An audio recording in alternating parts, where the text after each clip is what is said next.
Doctor Chavez मामूल के मुताबिक क्लिनिक बंद करते हुए जैसे ही निकले, पार्किंग से गाड़ी बाहर निकालते हुए अचानक उसकी नजर गाड़ी के पास सुकड़ सिमट कर बैठी हुई एक लड़की पर पड़ी। एक पल के लिए नीम अंधेरे में उसे वहम ने आन घेरा कि यहाँ कोई मौजूद है, और फिर करीब होने पर उसे पता चला कि वहाँ वाकई एक लड़की मौजूद थी, जो उसे देखते हुए यूं फट से खड़ी हो गई जैसे उसके इंतजार में थी। शावेज ने हैरत से उसे देखा। कौन हो तुम, और इस वक्त यहाँ क्या कर रही हो?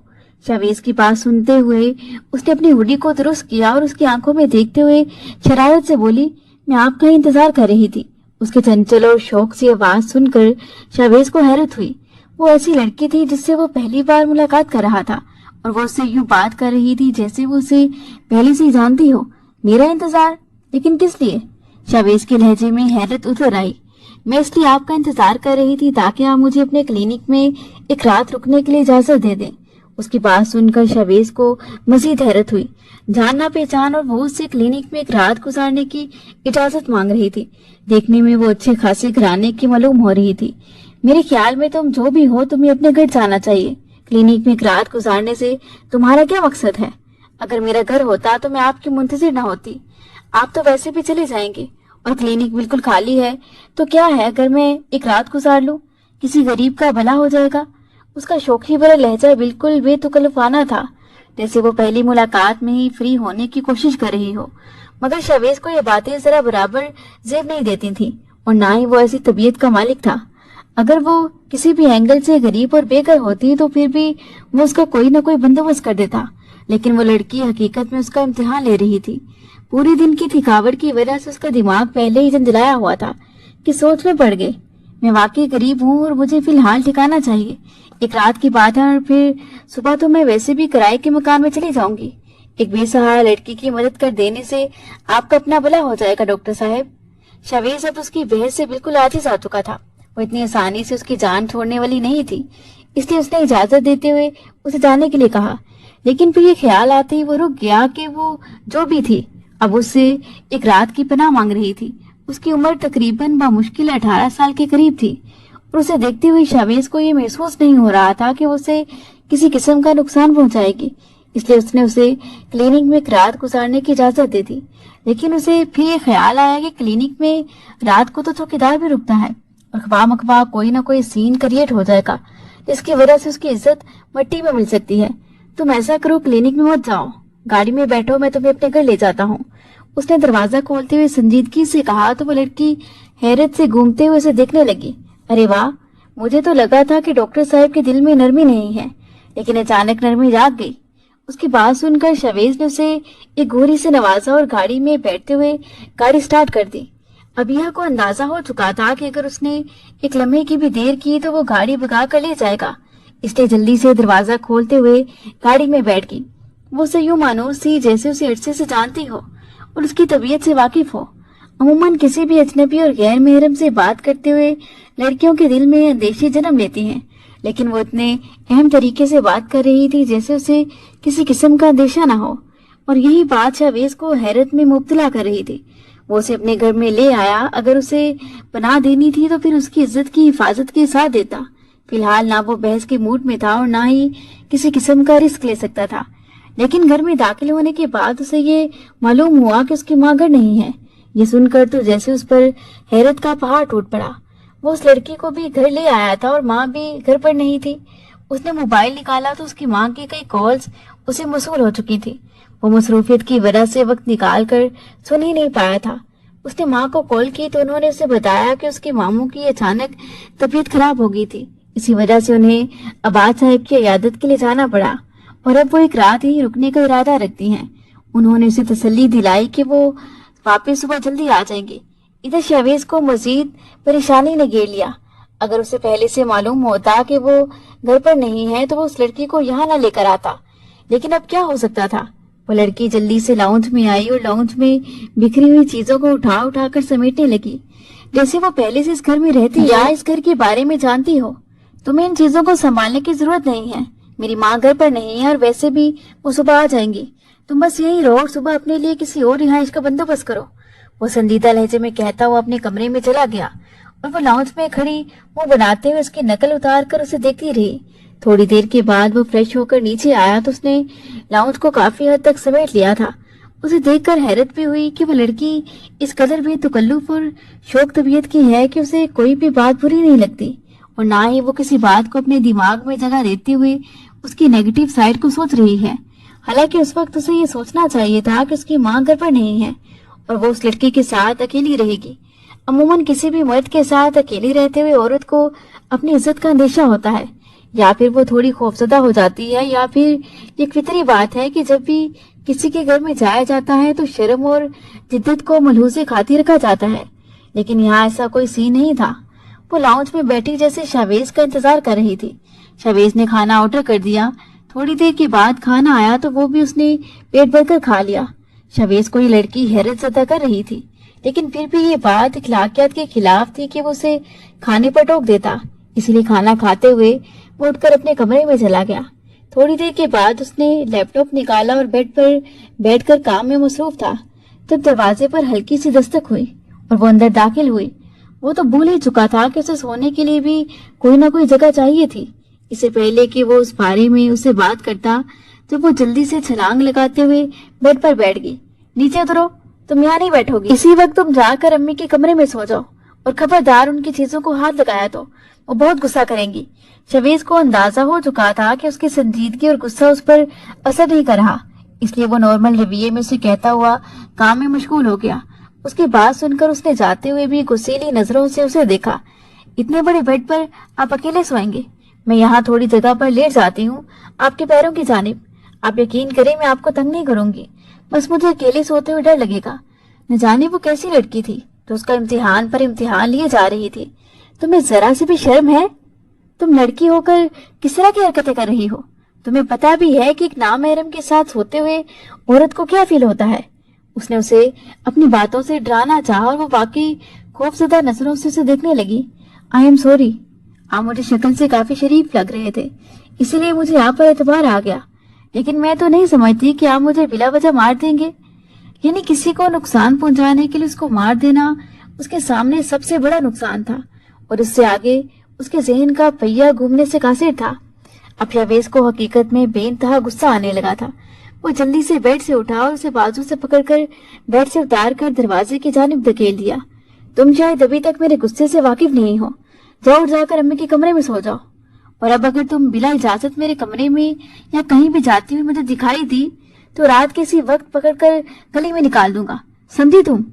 कमरे से बाहर निकलते हुए उसके चेहरे पर अफसुर्दगी फैल गई।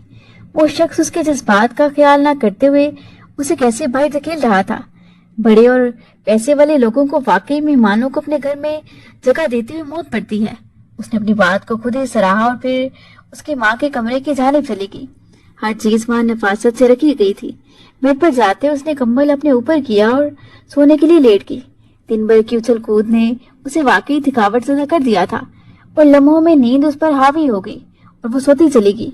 शावेज को बिल्कुल अंदाजा हो चुका था कि अब वो बाहर नहीं आएगी, इसीलिए वो भी इत्मीनान से सोने के लिए लेट गया। काम से ज्यादा हकीकत में आज उस लड़की ने उसका दिमाग खाया था। सुबह होते ही शावेज उठा और तैयार होने लगा। उसका इरादा था कि वो ब्रेकफास्ट क्लिनिक में ही कर लेगा। अभी फिलहाल उसे उस लड़की को देखना था। न जाने वो क्या इरादा रखती थी, लेकिन जैसे ही वो नीचे आया कि देखकर वो मजीद हैरत ज़दा हो गया कि वो किचन से नाश्ते की ट्रे लाते हुए उसके कमरे में आ रही थी। उसे खासा अजीब लगा था। उस लड़की को उसने नाश्ता बनाने के लिए नहीं कहा था, लेकिन फिर भी हो सकता है कि वो सुबह जल्दी नाश्ता करने की आदी हो और इस वजह से उसे भूख का एहसास जल्दी हुआ हो। लेकिन जो भी था वो फिलहाल खामोश हो गया। चाय और पराठा खाते हुए उसे एहसास हुआ कि वो कम उम्री में अच्छा खासा मजेदार नाश्ता बना लेती है। मेरे ख्याल में आज तुम्हें अपने घर चले जाना चाहिए। चाय के कप को लबों से लगाते हुए शावेज ने उसे कहा तो वो बेध्यानी में शावेज को देखने लगी। घर? लेकिन मेरा कोई घर नहीं है और ना ही मेरा कोई मजबूत ठिकाना है। मुझे किराए के मकान में ही रहना है और उसके लिए मुझे एक अच्छे और बेहतरीन घर की तलाश है। उसके लहजे में थोड़ी सी संजीदगी दर आई थी और शावेज हैरत से उसे देखता रहा। तुम्हारे माँ बाप कहाँ हैं और बहन भाई? शावेज ने एक बार फिर सवाल किया। मेरे माँ बाप का इंतकाल हो गया है और बहन भाई नहीं थे, मैं बस इकलौती ही हूँ। तो तुम्हारे माँ बाप का कोई घर तो होगा? जी था, लेकिन मेरे चचा उस पर काबिज हो गए और मुझे उसके एवज कुछ रकम देकर वहीं निकाल दिया। शहवेज को सच में अफसोस हुआ। न जाने लोग अपने जायज रिश्तों के साथ ऐसा क्यों करते हैं। अगर आप बुरा ना माने तो मुझे एक दिन का वक्त दे दें। शाम तक मैं किसी घर को तलाश कर लूंगी और उसमें चली जाऊंगी। उसने इल्तिजाई नजरों से शहवेज को देखते हुए कहा। अब वो उसके सामने अपनी सारी हकीकत खोले बैठी थी, पर यहाँ उसे मुनासिब नहीं लगा कि वो एक बार फिर उसे जलील करके घर से निकाल दे। न जाने उसकी माँ आती तो उसका क्या रिएक्शन होता, लेकिन फिर भी मजबूरन वो उसे उस घर में ठहरा कर चला गया। और जाने से पहले उसने अपनी माँ को कॉल कर दी थी कि वापस आ जाए। उसने जाने अनजाने में उस लड़की पर इत्मीनान किया था और उसके हवाले से कोई भी ऐसी मनफी बात दिल में लाने से गुरेज किया था। कल सुबह समीना बेगम ने उसे बताया था कि वो 1-1.5 घंटे में अपने घर पहुंच जाएंगी। उसे इत्मीनान हो चुका था कि वो घर में उसे अकेला छोड़कर नहीं जा रहा। क्लिनिक में जाने के बाद भी मुसलसल उसका जहन अपने घर में मौजूद उस लड़की में उलझा रहा।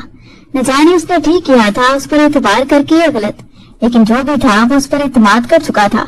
तकरीबन 2 घंटों के बाद उसे समीना बेगम की कॉल मसूल हुई और उन्होंने उसे बताया कि वो घर की जानिब रवाना हो चुकी हैं। बाकी सारी बात वो माँ को घर जाकर समझा सकता था, इसलिए उसने फिलहाल खामोशी इख्तियार कर ली। समीना बेगम जैसे ही घर दाखिल हुई तो अपने घर में एक अजनबी लड़की का इजाफा देखकर उन्हें शदीद हैरत में आन गिरा। वो न सिर्फ उनके घर में मौजूद थी बल्कि उनके कामों को भी समझ रही थी, जैसे वो बरसों से यहाँ रहती हो। वो कौन थी और उसके शहवेज के साथ क्या ताल्लुकात थे, इस सोच ने उन्हें खदशे में मुब्तला कर दिया। कौन हो तुम और यहाँ मेरे घर में क्या कर रही हो? वो पहली नजर में उन्हें देखते ही पहचान गई थी कि वो डॉक्टर शहवेज की माँ है, क्योंकि डॉक्टर शहवेज ने सुबह उससे उनके मुतल्लिक जिक्र किया था। मुझे डॉक्टर साहब लेकर आए हैं और मैं यहाँ 1 दिन के लिए रुकने आई हूँ। उसके पास और कोई जवाब नहीं था। उसकी माँ ने खामोशी इख्तियार कर ली, क्योंकि अब उसका तफसीली जवाब तो सिर्फ डॉक्टर शहवेज ही दे सकता था उन्हें, और इसके लिए उन्हें शाम तक इंतजार करना था। शायद उसकी माँ की वजह से वो पूरा दिन ही कमरे में रही, जबकि समीना बेगम उसे देखकर ही गुस्से का शिकार थी। शहवेज ऐसे कैसे कर सकता था कि उनकी मर्जी जाने बगैर किसी भी लड़की के साथ ताल्लुकात कायम कर लेता और उसे यूं अपने घर में लाकर ठहरा देता। कम से कम उसे माँ को तो बताना चाहिए था। शाम को वो वापस आया तो समीना बेगम का रवैया देखकर उसे अंदाजा हो गया था कि शायद वो उस लड़की की वजह से नाराजगी का शिकार है। अब तुम इतने बड़े हो गए हो कि अपनी माँ को बताए बगैर अपनी मर्जी करते फिरोगे? उनके लहजे में वाज़िह तौर पर नाराजगी थी। आप जैसा समझ रही हैं ऐसी कोई बात नहीं है। उस लड़की को एक रात के लिए पनाह की जरूरत थी और मुझे लगा कि आप घर में ही होंगी, तो मैं उसे अपने साथ घर लेता आया। लेकिन घर आने के बाद मुझे अंदाजा हुआ कि आप घर मौजूद नहीं हैं। शहवेज को अपनी माँ की बात सुनकर हैरत हुई। कम से कम उन्हें अपने बेटे पर एतमाद होना चाहिए था, जो उन्होंने कभी भी नहीं किया था। वालिदैन की अदम एतमादी औलाद को नफ्सियाती मरीज बनाने में अहम किरदार अदा करती है। उसकी बात सुनकर समीना बेगम खामोश हो गई। उन्हें अंदर ही अंदर इत्मीनान हो गया था कि उनका बेटा उनकी मर्जी के बगैर कुछ भी नहीं कर सकता। डॉक्टर शहवेज के आने के बाद वो लड़की बाहर आई तो समीना बेगम किचन में खाना बना रही थी। वो अपनायत से किचन में चली गई और उनका हाथ बिठाने लगी। अपनी शौक तबीयत के बायस उनसे हल्की फुल्की बातचीत भी कर रही थी, जिसने माहौल की कशीदगी को काफी हद तक खत्म कर दिया था। जहाँ उन्हें उस लड़की की मौजूदगी की वजह से अजीब एहसास हो रहा था, वो मुतमईन नजर आ रही थी। उसने उनके साथ मिलकर सारा काम समेट लिया और फिर काम समेट लेने के बाद डाइनिंग टेबल पर खाना भी लगा दिया। थोड़ी देर के बाद शहवेज नीचे आया तो उसकी माँ के साथ उसे मुस्कुराते और बातें करते देखकर उसे अजीब एहसास हुआ। उस बदूनी लड़की ने कुछ ही वक्त में उसकी माँ को भी कायल कर लिया था। खाना खाते हुए भी उनके दौरान बातचीत का सिलसिला जारी रहा, जबकि शहवेज खामोशी से सुनता रहा। खाने के बाद चाय का दौर चला। तभी समीना बेगम अपने बेटी को देखते हुए कहने लगी, काफी शौक मिजाज और 22 लाख लड़की है। जब तक इसे कोई मुनासिब घर नहीं मिल जाता तब तक बेहतर है कि हमारे ही घर में रहे। तुम्हारे जाने के बाद मैं तन्हाई का शिकार हो जाती हूँ और इसकी वजह से मेरा दिल भी लगा रहेगा। माँ की बात सुनकर उसे काफी अजीब लगा, लेकिन उस वक्त वो लड़की पास ही थी और उसकी मौजूदगी में वो कुछ भी कह नहीं सकता था, इसीलिए खामोशी से असबात में सर हिला दिया। अल्लाह जाने उस लड़की ने समीना बेगम जैसी खातून पर क्या जादू कर दिया था, जो वो अब बाकायदा उसके गुण गाने लगी थी। वो घर के काम काज कर दिया करती और यहाँ तक कि जब कभी समीना बेगम उसे मुरब्बतन टोकती तो वो मुस्कुराते हुए कह देती कि कोई बात नहीं आंटी, मैं आपकी वजह से इस घर में हूँ, इतना तो हक बनता है कि आपको आराम दिलाऊं। समीना बेगम की हर बात को उसके लिए हरफे आके रोती थी। अंदर ही अंदर काफी हद तक शवेस भी मुतमईन हो चुका था कि अब उसकी माँ की तन्हाई दूर हो गई है। ना सिर्फ वो सारा दिन उसके पास रहती हैं, बल्कि उनके काम काज में भी उनकी काफी मदद करती हैं। उनको कभी भी किसी मुलाजमा का किया हुआ काम पसंद नहीं आता था, लेकिन उस लड़की का किया हुआ हर काम उन्हें खूब पसंद आता था। यहाँ तक कि वो खाना भी बहुत अच्छा बनाती थी। और अक्सर कहा जाता है कि मर्द के दिल का रास्ता मैदे से होकर गुजरता है। वो जितना भी उसकी अपने घर मौजूदगी को अजीब समझता, उतना ही वो उसके खानों का आदी होता जा रहा था। इससे पहले समीना बेगम कभी कभार ही कुकिंग जैसे मामलात में पड़ती थी। उन दोनों माँ बेटे का खाना ज्यादातर बाहर से ही आता था, लेकिन जब से अभी यहाँ आई थी, उन लोगों ने खाना बाहर से मंगवाना खत्म कर दिया था। अब तक तो सब बिल्कुल ठीक था, मगर एक शाम वो अपने कमरे में लैपटॉप पर बैठा काम कर रहा था जब समीना बेगम उसके कमरे में दाखिल हुई। उनको देखते उसने लैपटॉप उठाकर साइड पर रख दिया कि शायद कोई जरूरी बात थी। इसकी वजह से उसकी माँ को खुद उसके पास आना पड़ा था, वरना तो आम मामलात पर बातचीत समीना बेगम हमेशा खाने के दौरान ही कर लिया करती थी। आपने खुद क्यों जहमत की, मुझे बुला लिया होता। समीना बेगम को अपने पास बैठा हुआ देखकर वो बोला तो वो मुस्कुरा दी। मुझे तुमसे जरूरी काम था और इस सिलसिले में तुमसे खुद मिलना चाहती थी। उनकी बात सुनकर शवेस को अंदर ही अंदर अजीब से कुछ याद में गिरा था। जी बताएं, ऐसा भी क्या जरूरी काम था? बेटा, मैं जानती हूँ कि तुम 2 साल से अकेले रह रही हो और अब तुम्हारी उम्र भी 37 वर्ष हो चुकी है। अल्लाह तुम्हारी उम्र दराज करे, लेकिन मेरे बच्चे, शादी और बीवी के बगैर हमेशा जिंदगी वीरान रहती है। सच कहूँ तो उस लड़की ने आकर मेरी तन्हाई को तो काफी हद तक दूर कर दिया है, लेकिन मैं तुम्हारी माँ हूँ। मैं अच्छी तरह जानती हूँ कि तुम्हारे अंदर चलते हुए मामलात तुम्हें खुद ही संभालने पड़ते हैं। उनकी ये तमहीद बांध कर बात करते हुए वो समझ गया कि उसकी माँ उसकी शादी के हवाले से उसे बात करना चाहती है। 2 साल के बाद अपनी माँ के मुंह से ये बात सुनकर उसे अजीब लग रहा था। वो फरीहा के साथ अपनी माँ का रवैया देख चुका था। फरीहा उसने पसंद की शादी की थी। फरीहा एक यतीम लड़की थी और अपने चचा की सपुर्दगी में थी।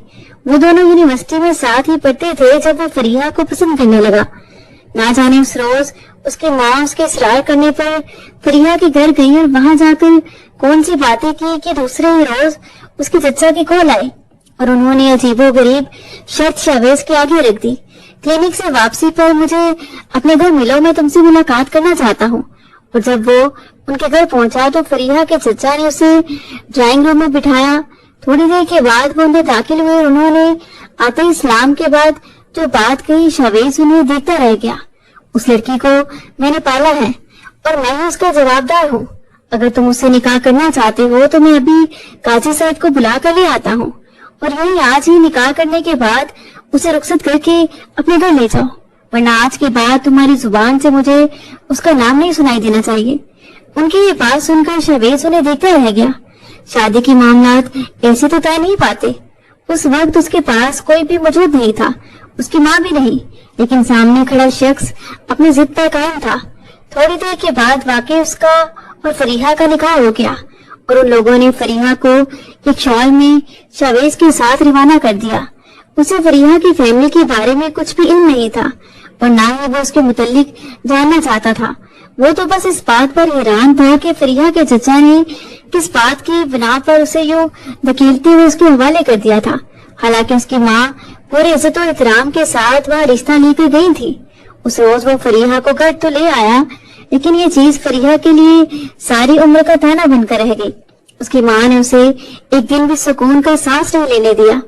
अच्छी तरह जानता था कि जिंदगी के आखिरी दिनों में, जब वो अपनी प्रेगनेंसी के आखिरी मुराहिल में थी, उसकी माँ ने रात दिन उससे काम करवाया और हमेशा उसे यही सुनने को मिलता कि वो एक ऐसी घर से है जिसके लोगों ने उसे बोझ की तरह सर से उतार दिया और उनके बेटे के हवाले कर दिया और फिर कभी उसकी खबर यही भी नहीं की।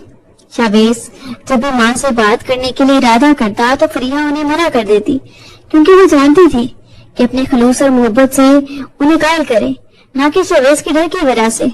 और उसकी यही बात उसके लिए जानलेवा साबित हुई। प्रेगनेंसी के आखिरी मुराहिल में बेचा काम और आराम न करने की वजह से दोनों माँ और बच्चे को शदीद नुकसान उठाना पड़ा। وہ سارا دن اس کا درد اور تکلیف میں گزر گیا، لیکن سمینا بیگم نے نہ تو شہویز کو بتایا اور نہ ہی اسے ڈاکٹر کے پاس یا کسی اسپتال لے کر گئی۔ ان کا ارادہ تھا کہ بچہ گھر میں ہی ہو جائے۔ بقول ان کی ایسی بھی کوئی بات نہیں جس کے لیے ڈاکٹر یا اسپتال کے چکر لگانا پڑے۔ اور جیسے ہی شہویز شام کو گھر آیا تو اپنی بیوی کی حالت دیکھ کر اس کے ہاتھ پاؤں پھول گئے۔ وہ اسی وقت اسے لے کر اسپتال چلا گیا، لیکن اس وقت تک ڈاکٹرز نا امید ہو چکے تھے۔ ڈاکٹرز نے یہی کہا تھا کہ مریضہ سارا دن درد سہنے کے باعث اب اس حد تک لاغر ہو چکی ہے کہ مزید ڈاکٹرز کے ساتھ کسی بھی طرح کا کمپرومائز نہیں کر سکتی، اور بچہ بھی اس وقت اس کنڈیشن میں ہے کہ اس کی جان بچانا ناممکن ہے۔ اور پھر وہی ہوا کہ جس کا ڈر تھا۔ ایک مردہ بچی کو جنم دینے کے بعد فریحہ بھی اسے چھوڑ کر ہمیشہ کے لیے چلی گئی۔ آخری وقت میں وہ اس کے پاس بیٹھا اس کا ہاتھ دھونے رو رہا تھا، اور وہ شاید اس سے کچھ کہنا چاہتی تھی، لیکن خدا نے اسے اتنی مہلت بھی نہ دی اور وہ خاموشی سے یہ جہاں چھوڑ کر چلی گئی۔ فریحہ کے بعد اس نے اپنی ذات کو اپنے ہی تک محدود کر لیا تھا۔ وہ اپنی ماں سے بھی اس روز کے بعد دو ٹوک بات تو نہیں کر پایا، لیکن اندر دل کے کسی کونے میں سے کی بات پوری طرح چبھی تھی کہ اس کی ماں نے اس کی بیوی کے ساتھ یہ سلوک کیا تھا۔ حالانکہ سمینا بیگم نے اسے یہ کہہ کر مطمئن کر دیا تھا کہ وہ سارا دن ہی فریحہ کی منتیں کرتی رہی کہ اسپتال چلی جائے یا شہویز کو کال ہی کر لے، لیکن وہ خود ہی کہیں جانا نہ چاہتی تھی۔ وہ چاہتی تھی کہ بچہ نارمل ڈلیوری کے ذریعے پیدا ہو۔ اپنی ماں کی یہ بات سن کر شہویز خاموش ہو گیا۔ جو بھی تھا اب کچھ نہیں کیا جا سکتا تھا۔ کم سے کم اس کے ذہن میں یہ یقین تھا کہ اس کی ماں نے اسے لے جانے کی کوشش تو ضرور کی ہوگی۔ ہو سکتا ہے کہ فریحہ نے ضد پکڑ لی ہو اور پھر اپنا اور بچے کا نقصان کر لیا ہو، لیکن وہ یہ نہیں جانتا تھا کہ جو حالات تھے وہ بالکل اس کے سامنے تھے۔ بیٹا، مجھے یقین ہے کہ وہ لڑکی تمہیں خوش رکھے گی۔ میں نے اسے تمہارے لیے منتخب کیا ہے، اور ویسے بھی آج ایک ماہ ہو چکا ہے اسے ہمارے ساتھ رہتے ہوئے۔ میں اس کی عادتوں اور انداز سے واقف ہو چکی ہوں۔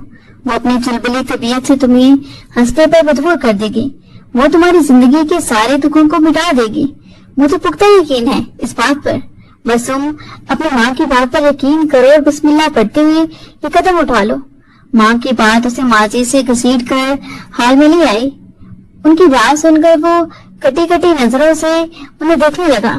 وہ کس لڑکی کی بات کر رہی تھی؟ اس کے دماغ کی چھوٹی ہنسی نے اسے اشارہ دیا۔ کون سی لڑکی؟ آپ کس لڑکی کے بارے میں بات کر رہی ہیں بیٹا؟ ابیہ اور کون؟ بیٹا میرا یقین کرو، وہ لڑکی مجھے بہت اچھی لگی ہے۔ ماں کی بات سن کر اس کا پارا ایک دم سے ہائی ہوا تھا۔ آپ کیسی باتیں کر رہی ہیں؟ آپ جانتی بھی ہیں کہ وہ صرف 18 سال کی ایک بچی ہے، اور میں 37 سال کا مرد جس نے بچوں کو پالنے کے لیے شادی نہیں کرنی بلکہ اپنی زندگی میں سہولتیں لانے کے لیے کرنی ہے۔ اس کی ماں شاید اس کی اس بات سے واقف تھی، اسی لیے اس نے پہلے ہی حربے کو اپنے ذہن میں رکھا تھا۔ جب تم نے میرے سامنے اپنی پسند کو بیان کیا تھا تو میں نے تمہیں یہ نہیں کہا تھا کہ وہ لڑکی لاوارث ہے۔ سمینا بیگم نے جان بوجھ کر اس کی دکھتی رگ پر پاؤں رکھا۔ ان کا تیر نشانے پر جا لگا تھا۔ امی خدا کے لیے بس کر دے، اب تو چھوڑ دے یہ باتیں کرنا۔ اب تو وہ ہم سب کو چھوڑ کر ہمیشہ کے لیے چلی گئی ہے۔ فریحہ کے بارے میں ماں کے خیالات سن کر وہ بھڑک اٹھا۔ اس کی ماں کو اب اس کے لیے کوئی بات نہیں کرنی چاہیے تھی، اسی لیے تو تمہیں کہہ رہی ہوں کہ تم بھی اس کے غم سے باہر آ جاؤ اور میری پسند کے مطابق شادی کر لو، اور مجھے امید ہے کہ تم اس سب کے بارے میں اچھی طرح سوچو گے۔ اس کی ماں سمینا بیگم گویا اپنا فیصلہ سناتے ہوئے اٹھ کھڑی ہوئی۔ وہ لڑکی کبھی بھی راضی نہیں ہوگی 37 سالہ مرد سے شادی کرنے کے لیے۔ اس نے اپنی جانب سے آخری تیر چلایا۔ سمینا بیگم نے پلٹتے ہوئے اسے جواب دیا، جسے سن کر وہ خاموش ہو گیا۔ میں نے اس سے بات کر لی ہے اور اسے کوئی اعتراض نہیں ہے، بس تمہیں مزید کوئی اعتراض نہیں ہونا چاہیے۔ یہ کہتے ہوئے وہ باہر چلی گئی اور وہ دروازے کو دیکھتا رہ گیا۔ اسے عجیب و غریب احساس نے آن گھیرا تھا۔ آخر وہ لڑکی کس طرح راضی ہو سکتی تھی اسے شادی کرنے کے لیے؟ کیا وہ یہی سوچتے ہوئے تو اس گھر میں نہیں آئی تھی؟ وہ غصے سے اٹھا اور اب اس کا رخ اس کے کمرے کی جانب تھا۔ دروازے پر پہنچتے ہوئے اس نے دستک دی تو دروازہ کھلتا چلا گیا۔ وہ صوفے پر بیٹھی ہوئی مزے سے چائے پیتے ہوئے کارٹون دیکھ رہی تھی جب اسے اس وقت اپنے کمرے میں آتا ہوا دیکھ کر ایک دم سے کھڑی ہوگی۔ شہویز تیزی سے اس کی جانب بڑھا۔ تم نے امی کو ہمارے رشتے کے حوالے سے ہاں کر دی ہے، بلکہ تم نے امی کو یہ پٹی بڑھائی ہے کہ وہ تمہیں اپنی بہو بنا لے۔ اس کے اچانک سوال پر وہ کچھ بوکھلا سی گئی اور پھر اپنی فطرت کے مطابق گھومتے ہوئے جیسے اس کے سوال کو نظر انداز کر گئی۔ شاہبیز کو اس کا یہ انداز آگ لگانے کے لیے کافی تھا۔ اس نے آگے بڑھتے ہوئے اسے جھنجھوڑتے ہوئے اپنی جانب موڑا۔ خبردار، اگر تم نے کسی طرح کی بھی تیزی دکھانے کی کوشش کی، مجھے 1 منٹ لگے گا تمہیں یہاں سے اٹھا کر باہر پھینکنے میں۔ تم نے ابھی تک میرا غصہ نہیں دیکھا ہے۔ اس کے غصے پر اس نے اس کی آنکھوں میں دیکھا۔ کیا ہو گیا ہے آپ کو؟ میں نے کچھ نہیں کہا آنٹی سے۔ وہ جو کہہ رہی ہیں اپنی مرضی سے کہہ رہی ہیں۔ ٹھیک ہے، میں نے مان لیا کہ وہ جو کچھ کہہ رہی ہیں اپنی مرضی سے کہہ رہی ہیں، لیکن اب تم انہیں اس فیصلے سے پیچھے ہٹاؤ گی اور تم انکار کرو گی انہیں۔ اس کی بات سن کر وہ حیرت سے اسے دیکھنے لگی۔ کیوں؟ کیا کمی ہے مجھ میں کہ مجھ سے شادی کیوں نہیں کرنا چاہتے آپ؟ اس کے بے باک سوال پر شاہبیز کو غصے کے ساتھ ساتھ حیرت بھی ہو رہی تھی۔ وہ چٹانگ بھر کی لڑکی اس گھر میں آنے کے بعد بنا کسی حیثیت کے ان کے گھر داغ جمائے بیٹھی تھی اور اب ان کی زندگی میں بھی دخل اندازی کر رہی تھی۔ کم سے کم میرا نہیں تو اپنا خیال کرو۔ میں عمر میں تم سے کافی بڑا ہوں اور تم وہی کرو جو تمہاری عمر کے کام ہے۔ اس نے ایک نظر چلتے ہوئے کارٹون کو دیکھ کر اس پر طنز کیا۔ ہاں تو جب شادی ہو جائے گی کر لوں گی سب کچھ۔ وہ بھی ماں ڈیڑھ تھی۔ عقل کو ہاتھ مارو، آج میری ماں تم سے میرا نکاح کروانا چاہتی ہیں اور پھر بعد میں کچھ عرصے کے بعد وہ تم سے پوتا لینے کی خواہش ظاہر کریں گی، پھر کیا کرو گی تم؟ اس نے اپنی طرف سے اسے ڈرانا چاہا، لیکن وہ فی الحال کسی کی خوف اور دباؤ میں آنے والی نہیں تھی، اسی لیے ہاتھ جاڑتے ہوئے بھی فکری سے بولی، تو کیا ہوا؟ میں انہیں پوتا دے دوں گی۔ ویسے بھی مجھے چھوٹے چھوٹے بچے بہت اچھے لگتے ہیں۔ یعنی اس کے لیے آسان کام تھا، صرف 18 سال کی عمر میں ایک خود سے زیادہ بڑے شخص کے ساتھ شادی کرنا اور پھر اولاد بھی پیدا کرنا۔ شاید وہ ابھی تک اس کی ذمہ داریوں کو سمجھ نہیں رہی تھی، یا پھر اسے سنجیدگی سے نہیں لے رہی تھی، یا پھر وہ ایک بہت بڑا ڈرامہ تھی جس کے سامنے کھڑے شاہبیز کو سمجھ نہیں آ رہی تھی۔ اس کا دماغ حقیقت میں خراب ہو چکا تھا۔ وہ غصے سے اسے دیکھتے ہوئے کمرے میں چلا گیا، لیکن وہ پوری رات ہی عجیب کشمکش کا شکار رہا۔ فریحہ کا معصوم چہرہ اس کی آنکھوں کے سامنے لہرا جاتا، عجیب سی اداسی نے اسے اپنے گھیرے میں لیا ہوا تھا، جیسے جو بھی ہو رہا تھا وہ ایک بہت بڑا دھوکہ تھا اور اس کی زندگی میں عجیب و غریب تبدیلیاں لا سکتا تھا۔ نہ جانے کہ اس پر اداسی اس قدر غالب تھی کہ اسے رہ رہ کر اس رات پر غصہ آ رہا تھا جس رات وہ اس لڑکی پر ترس کھاتے ہوئے اسے اپنے گھر لے آیا۔ نہ وہ اس روز اس کے گھر میں آتی اور نہ ہی اس کی زندگی میں تباہی بن کر داخل ہوتی۔ صبح ہوتے ہی وہ بنا ناشتے کے کلینک چلا گیا۔ وہ ہر حال میں اپنی ماں کو یہ احساس دلانا چاہتا تھا کہ اس کی مرضی کے خلاف اس پر اپنی مرضی کو مسلط کر دینے سے صرف اور صرف نقصان ہی ہاتھ آئے گا اور کچھ نہیں۔ اگر وہ لڑکی اس کی ہم عمر اور سنجیدہ مزاج کی ہوتی تو وہ پھر بھی حامی بڑھ لیتا اور اپنی ماں کی خواہش کا پاس رکھتا، لیکن یہ تو سراسر زیادتی تھی اور وہ فی الحال یہ زیادتی برداشت کرنے کے موڈ میں نہیں تھا۔ شام کو وہ گھر آیا مگر اس نے کھانا کھاتے ہوئے کسی سے کوئی بات نہیں کی تھی اور اٹھ کر اپنے کمرے میں چلا گیا۔ سمینہ بیگم ایک بار پھر اس کے کمرے میں آئی۔ وہ اس سے اس کے فیصلے کے متعلق جاننا چاہتی تھی۔ امی خدا کا خوف کریں، اگر آپ میری شادی کروانا چاہتی ہیں تو کوئی اور لڑکی ڈھونڈ لیں، لیکن یہ لڑکی ہرگز نہیں۔ پھر تو وہی بات ہوئی کہ تم ایک بار پھر اپنی ہی مرضی کو خاطر ملانا چاہتے ہو، ماں کی خواہش کی کوئی حیثیت نہیں دے رہے۔ سمینہ بیگم کے لہجے میں ناراضگی اتر آئی تھی۔ ایسا بالکل بھی نہیں ہے، میں صرف آپ کی مرضی کی بنا پر ہی شادی کر رہا ہوں، ورنہ مجھے شادی سے کوئی دلی وابستگی نہیں ہے۔ ٹھیک ہے، اگر میری ہی مرضی سے شادی کر رہے ہو تو پھر میری مرضی کی چنی ہوئی لڑکی سے بھی کر لو۔ سمینہ بیگم اس کے سامنے ہار ماننے والی نہیں تھی۔ انہوں نے ہر داؤ آزمایا اور بالآخر اسے خاموش ہونا پڑا، لیکن اندر ہی اندر اسے اس لڑکی پر شدید غصہ تھا جس نے اس کی ماں کو بہلا پھسلا کر اس بات پر راضی کیا تھا کہ اب اس کی زندگی کو جہنم بنانا چاہتی ہیں۔ اگر تم مجھ سے نکاح کر لیتی ہو تو پھر اس کے بعد تمہیں اپنی زندگی کے اس فیصلے پر ضرور پچھتاوا ہوگا۔ میں تمہیں بتا دوں گا کہ تم چٹانگ بھر کی لڑکی کیسے میرے ہی گھر میں میری ہی زندگی کے فیصلوں میں ٹانگ اڑاتی ہو۔ اس نے دل میں سوچا، غصہ اس کے چہرے پر بالکل واضح تھا۔ گھر میں اس کے نکاح کی تیاریاں شروع ہو گئیں۔ تقریباً ایک ہفتے کے اندر اندر ہی سمینہ بیگم اس کا نکاح کرنا چاہتی تھی۔ انہوں نے اب اس رشتے کو ہاتھ سے جانے نہیں دینا تھا۔ یہ ایسی لڑکی تھی جسے وہ ساری زندگی اپنے ہاتھ میں لے کر اپنی مرضی کے مطابق استعمال کر سکتی تھی۔ وہ یہ بھی نہیں جانتی تھی کہ ان کے بیٹے کی اس میں کوئی دلی وابستگی نہیں ہے، اسی لیے وہ اس سے کبھی بھی اتنا اٹیچ نہیں ہو پائے گا کہ اپنی ماں کو بھول جائے۔ और यूं वो घर भर में अपनी हुक्मरानी को कायम रख सकती हैं। ये मंसूबा बनाते हुए उन्हें जरा बराबर अंदाजा नहीं हुआ था कि उनके मंसूबों से पहले ही किसी के जहन में बहुत से मंसूबे कायम हो चुके हैं। अब ये तो वक्त ही बताने वाला था कि वो किसी को इस्तेमाल कर सकती हैं या कोई उन्हें इस्तेमाल कर रहा है। मुकर्रर दिन को आज उनका निकाह था और सारी तैयारियां तकरीबन मुकम्मल थी। उसकी माँ ने लंबे चौड़े मेहमानों को इनवाइट नहीं किया था, बल्कि चंद एक मेहमान ही थे जो वहां मौजूद थे। उस रोज भी उसे शदीद कोफत हो रही थी। वो निकाह के जोड़े में मलबूस उसके सामने बैठी मुस्कुरा रही थी। देखने में वो बेहद हसीन लग रही थी, लेकिन कम उम्री और नखेजी उसके चेहरे का हाथा किए हुए थी। लोगों की नजरों में अजीबो गरीब सवालात, उनकी उड़ती हुई नजरें और उसमें छुपे हुए मफहूम को वो अच्छी तरह समझ रहा था। हकीकत में उसकी जिंदगी का तमाशा बन चुका था।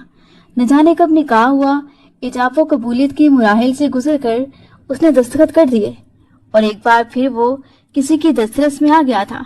एक अनचाही दस्तरस जिसे वो कभी भी कबूल नहीं कर सकता था।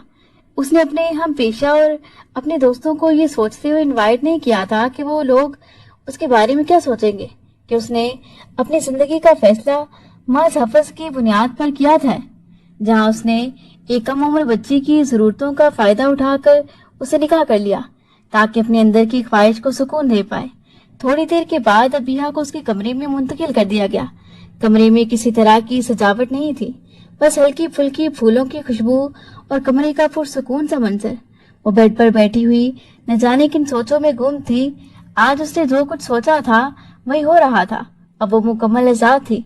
वो हर हक रखती थी कि हर एक से बिल्कुल वैसा ही बदला ले जैसा वो चाहती है, और उसकी शुरुआत वो कर चुकी थी। समीना बेगम हद से ज्यादा मुतमईन थी, इतनी मुतमईन कि उनके चेहरे से मुस्कुराहट चिपक कर रह गई थी।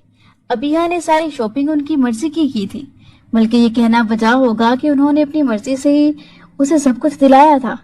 और फिर खुशी की बात ये थी कि वो उसकी मर्जी को कबूल करते हुए बिना किसी बहस के वो सब कुछ लेती चली गई। सारे इंतजामात उनकी मर्जी के मुताबिक हुए थे। आज वो सब कुछ हो रहा था जो वो चाहती थी। उन्होंने तो फरीहा से भी शादी करते हुए यही सोचा था कि वो ऐसी बहू लाएंगी जो उनकी मुट्ठी में बंद रहेगी और उनके बेटे को भी उनके सामने झुकाए रखेगी।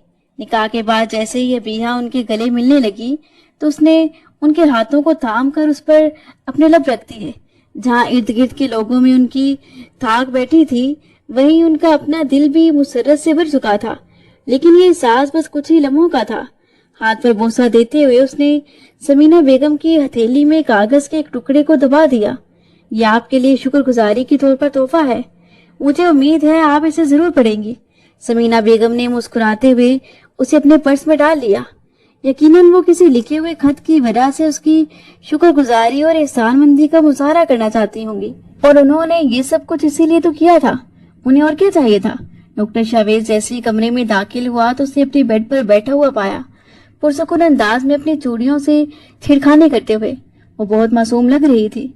जब उसके सामने बैठा तो अबीहा ने सर उठाकर शावेज की आंखों में देखा, जहाँ मुकम्मल संजीदगी थी।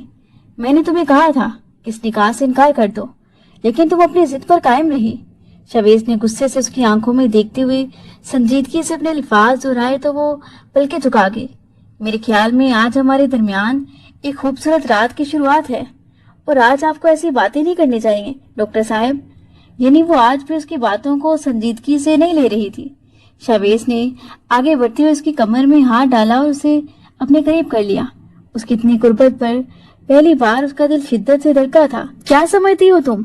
शादीशुदा जिंदगी सिर्फ गुड़ियों का खेल है जिसे तुम कुछ पल के लिए खेल कर फिर उससे दस्तबरदार हो जाओगी। तुम जानती भी नहीं हो कि कितनी जिम्मेदारियां हैं जो तुम्हारे सर पर गिरा कर तुम्हें एकदम से बूढ़ा कर देंगी। तुम्हें बहुत शौक था ना मुझसे शादी करने का। अब तुम मेरी शिद्दतों को झेलोगी तो तुम्हें अंदाजा हो जाएगा कि डॉक्टर शावेज लगारी क्या चीज है। उसके सीने पर हाथ रखते हुए अबीहा ने उसे खुद से दूर करने की कोशिश की, लेकिन वो उसे एक इंच भी नहीं हिला पाई। वो उसके इतना करीब था कि बोलते हुए उसकी सांसें उसके चेहरे पर पड़ रही थी। कोशिश के बावजूद भी वो उस बात का कोई भी जवाब ना दे पाई, और ना ही उसमें इतनी हिम्मत थी कि उसकी आंखों में देखकर कोई जवाब देती। शावेज शिद्दत से उस पर हावी हुआ।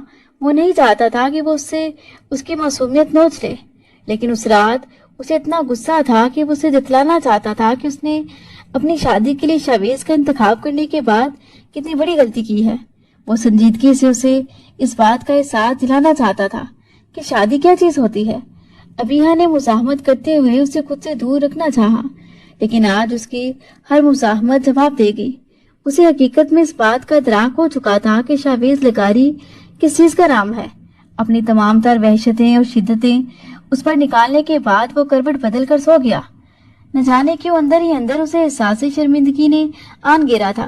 اپنے غصے میں وہ یہ بھی بھول گیا تھا کہ وہ اس سے کتنی چھوٹی ہے، جبکہ وہ بس خاموش نظروں سے چھت کو گھور رہی تھی۔ شاید اس نے اسے توڑ ڈالا تھا، لیکن وہ اس کا شوہر تھا اور اس پر مکمل حق رکھتا تھا۔ وہ جس مقصد کے لیے اس کے نکاح میں آئی تھی، اس نے یہ سب بہت پہلے ہی سوچ لیا تھا اور ہر چیز کے لیے خود کو تیار کر رکھا تھا۔ لیکن وہ یہ نہیں جانتی تھی کہ جو کچھ وہ کرنے والی ہے وہ حقیقت میں ان کی زندگیوں کو ہلا کر رکھ دے گا، اور وہ سوچ بھی نہیں پائیں گے کہ وہ کیا چیز ہے۔ یہی سوچتے نہ جانے کب وہ نیند کی وادیوں میں اتر گئی۔ وہ ہر چیز سے بیگانہ ہو گئی، جبکہ اس کی بھاری سانسیں سننے کے بعد شاویز نے کروٹ بدل کر اس کے چہرے کو دیکھا، جہاں ابھی بھی اس کی شدتوں کے نشان موجود تھے۔ اس نے ہاتھ بڑھاتے ہوئے اس کے چہرے سے بالوں کو ہٹا دیا۔ اس لمحے اتنی معصوم لگ رہی تھی کہ اسے بے اختیار ہی اس پر ترس آنے لگا۔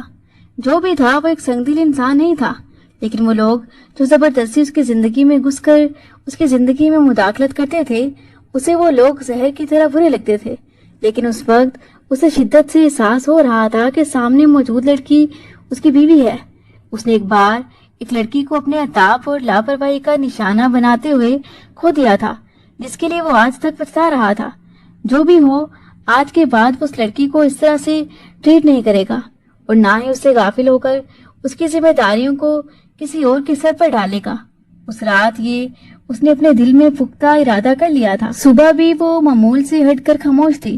شاویز فریش ہونے کے بعد نیچے آیا تو سمینا بیگم ابھی تک اپنے کمرے سے باہر نہیں آئی تھی، اور یہ چیز اسے حیران کرنے کے لیے کافی تھی، کیونکہ وہ ہمیشہ ہی ناشتے کی ٹیبل پر پائی جاتی تھی۔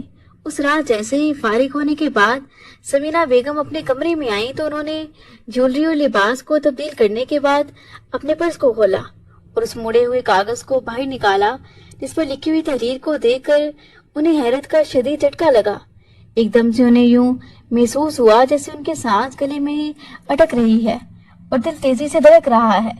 وہ بے یقین نظروں سے سامنے موجود تحریر کو دیکھ رہی تھی، اور جیسے جیسے وہ یہ تحریر پڑھتی جا رہی تھی، ان کے ماتھے پر پسینے کی ننھی ننھی بوندیں نمودار ہو رہی تھیں۔